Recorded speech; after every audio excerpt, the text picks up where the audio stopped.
கர்நாடக மாநிலத்தில் 3 தமிழர்கள் என்கவுண்டர் செய்யப்பட்டிருக்கும் விவகாரத்தில் புதிய திருப்பம் ஏற்பட்டுள்ளது. மூவரும் போலி என்கவுண்டரில் கொல்லப்பட்டார்களா என்ற கேள்வி கர்நாடகத்திலேயே எழுந்துள்ளது. ஆகஸ்ட் 15 அன்று சாம்ராஜ் நகர் வனப்பகுதியில் கர்நாடக வனத்துறையினரால் 3 தமிழர்கள் சுட்டுக் கொல்லப்பட்டனர். வனத்தில் வேட்டையாடச் சென்ற கும்பல் தங்கள் மீது துப்பாக்கிச்சூடு நடத்தியதால் அவர்களை சுட்டுக் கொன்றதாக கர்நாடக வனத்துறை அதிகாரிகள் தெரிவித்தனர். ஆனால் மாடுகளை தேடிச் சென்ற தங்கள் மீது தூங்கிக் கொண்டிருந்த போது வனத்துறை துப்பாக்கிச்சூடு நடத்தியதாக தப்பிப் பிழைத்த மகிமைதாஸ் தெரிவித்துள்ளார். இது தொடர்பாக அவர் வெளியிட்ட காணொளி வைரலாக பரவி வருகிறது. இந்நிலையில் கொல்லப்பட்ட மூவரின் பிரேத பரிசோதனை அறிக்கை கசிந்துள்ளது.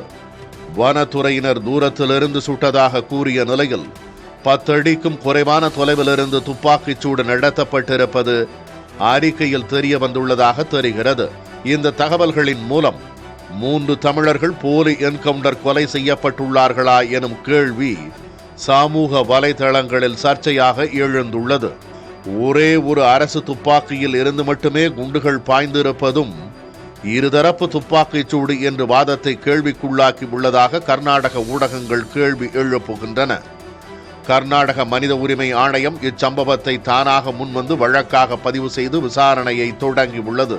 வனத்துறையினர் தற்காப்புக்காகத்தான் சுட்டார்கள் என்றால் கால்களில் சுட்டிருக்கலாமே, மார்பிலும் கழுத்திலும் நெருங்கி சுட்டது ஏன் என கர்நாடக சட்டமன்ற பாஜக தலைவர் அசோகா கேள்வி எழுப்பியுள்ளார்.